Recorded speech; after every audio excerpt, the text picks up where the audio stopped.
Olá, meu aluno, tudo bem? Então vamos continuar aqui com algumas relações, ortográficas na redação modelo Enem, tudo bem? No vídeo anterior a gente falou um pouquinho sobre como ocorre essa dúvida em relação à ortografia, por que eu utilizo uma letra ao invés de outra numa palavra, e eu expliquei por quê, porque temos uma questão de pronúncia, o que vai definir, no caso ali, o que é que vai causar, né, esse problema é uma questão de pronúncia. Então agora eu vou trazer aqui alguns exemplos em relação à ortografia, como a gente pode resolver no caso dessa dúvida que você tem, certo? Então, observe o seguinte, eu trouxe aqui algumas palavras que você vai ter dúvidas em relação a alguma letra, né? No caso, letras diferentes que têm o mesmo som. Então, por exemplo, eu trouxe aqui essas duas primeiras palavras. Você tem aqui uma palavra como encher e aqui na segunda eu tenho uma palavra como mexer.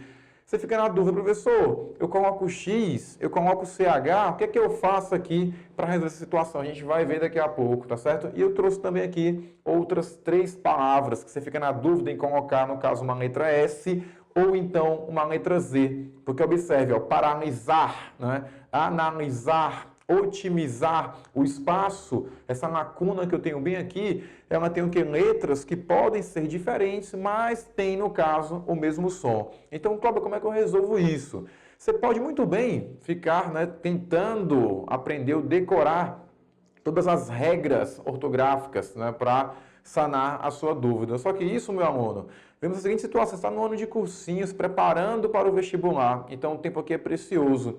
Você pode se basear pela gramática, isso não é nenhum tipo de erro, tá certo? Mas vamos pegar um caminho mais prático, mais fácil, que você consiga ter o mesmo resultado se for, no caso, optar por outro caminho. Então, por exemplo, como resolver isso, né? Como é que eu posso, então, resolver essa situação que eu encontro aqui? Faça o seguinte, né?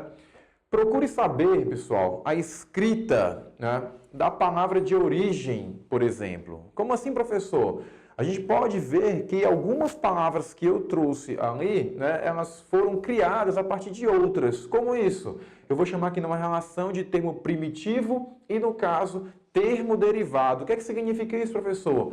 O termo primitivo, pessoal, é aquela palavra que vai dar origem a outras, ela vai dar uma base para que eu forme, no caso, outras palavras. Então, veja, por exemplo, suponha que a palavra ver, né, no caso, ela funciona aqui como um termo primitivo, tá certo? Ela vai dar origem a outras palavras. Só mas e como é que eu consigo utilizar isso para sanar minha dúvida? Então, se eu utilizo ver para criar outras palavras, o que é que você tem que ter em mente? O seguinte, se eu pego uma palavra como ver e crio outra palavra, ela tem que ter a mesma, né, a mesma base que nós chamamos lá na gramática de radical, por exemplo, e tem que ter uma relação de sentido. Então, quando eu crio uma palavra a partir da outra, você vai observar duas, né, permanências. A base, né, no caso o radical da palavra primitiva, vai ser a mesma base da palavra que vai ser criada, que vamos chamar daqui a pouco de termo derivado, e tem que ter uma relação de significado, tudo bem? Vamos pegar aqui exemplos de termos derivados. Vamos supor o seguinte, eu vou dizer, né, que temos 3 exemplos de termos derivados, como por exemplo, prever, rever. Aí você fala assim, dever, professor? Dever vem da palavra ver? Essa é a questão que eu vou te chamar a atenção. Observe que nas 3 palavras que eu tenho bem aqui, temos a palavra ver dentro, tudo bem? Mas isso não garante que tais palavras foram criadas a partir da palavra ver. Você pode fazer alguns testes. Vamos pegar aqui em relação ao significado, até mesmo. Você observa que ver é um verbo. Então, se eu tenho uma forma como eu vejo, do verbo ver, essa forma também tem que aparecer aqui. Então, se eu digo, por exemplo, eu vejo, você fala aqui como? Prevejo, você fala aqui revejo, mas você não vai falar aqui, por exemplo, devejo. Você vai falar aqui como? Devo. Então, se há uma diferença, pessoal, em relação à forma, é porque provavelmente tal palavra não é derivada da palavra primitiva, no caso do verbo ver. Então, quando você for fazer esse método aqui de termo primitivo e derivado, tenha muito cuidado também para saber se de fato o termo que você, no caso, julga como derivado, ele tem essa característica em relação ao termo primitivo. É assim que você vai conseguir, por exemplo, sanar algumas dúvidas em relação à ortografia. Vamos trazer isso aqui agora, de novo, para as palavras que eu tenho, tá? Você pega a palavra encher, né? Você fala assim, encher. A palavra encher vem de qual palavra? O que significa encher? Aí eu penso no seguinte, olha, se eu tenho um recipiente que está vazio, eu vou colocar uma substância e vai ficar o quê? Vai ficar cheio. Eu posso falar que a palavra encher, meu aluno, tem uma relação com a palavra cheio, tá certo? Observe, o que significa encher? É uma relação que eu tenho com a palavra cheio. Então aqui eu posso dizer o seguinte, que a palavra encher, ela foi criada, ela foi derivada a partir da palavra cheio. Observe, se a palavra cheio se escreve com CH, então obviamente você vai ter o que ali? Encher também se escreve, no caso, com CH, tá certo? E qualquer palavra derivada de cheio também se escreve com CH. Encher, enchente e por aí vai, tudo bem? Vamos pegar aqui o segundo exemplo, ó, mexer. Professor, mas mexer não vem de nenhuma outra palavra. Então é esse aqui o raciocínio que você vai seguir. Se eu não tenho, pessoal, uma relação de primitivo e derivado, tá certo? O que eu posso fazer aqui para sanar essa dúvida?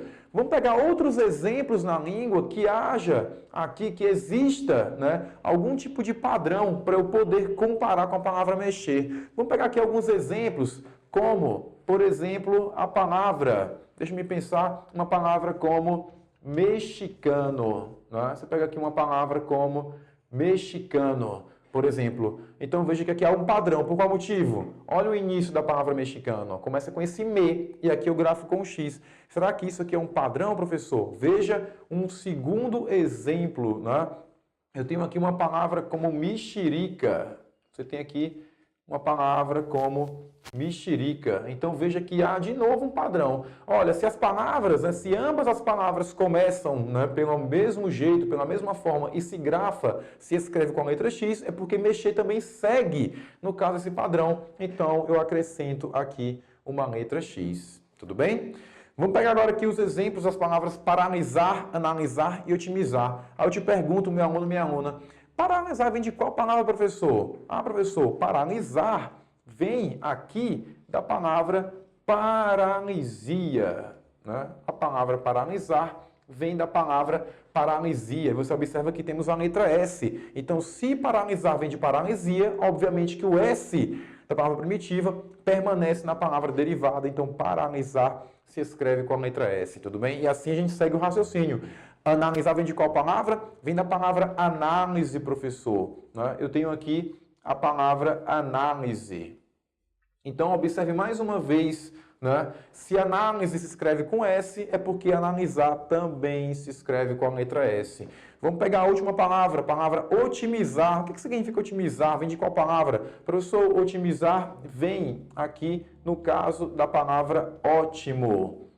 Certo? Então veja que a palavra ótimo não apresenta nenhum tipo de letra S na sua base, no seu radical, então eu não vou colocar S, mas sim eu vou colocar aqui, no caso, a letra Z. Tudo bem? Então essa aqui é uma forma que você pode acabar encontrando mais fácil, mais prática de encontrar o quê? A grafia correta de uma palavra. Beleza? A gente vai dar continuidade em outros vídeos em relação, né, a outros casos de ortografia, né? E por aí vai, tudo bem? Então, muito obrigado, até o próximo vídeo.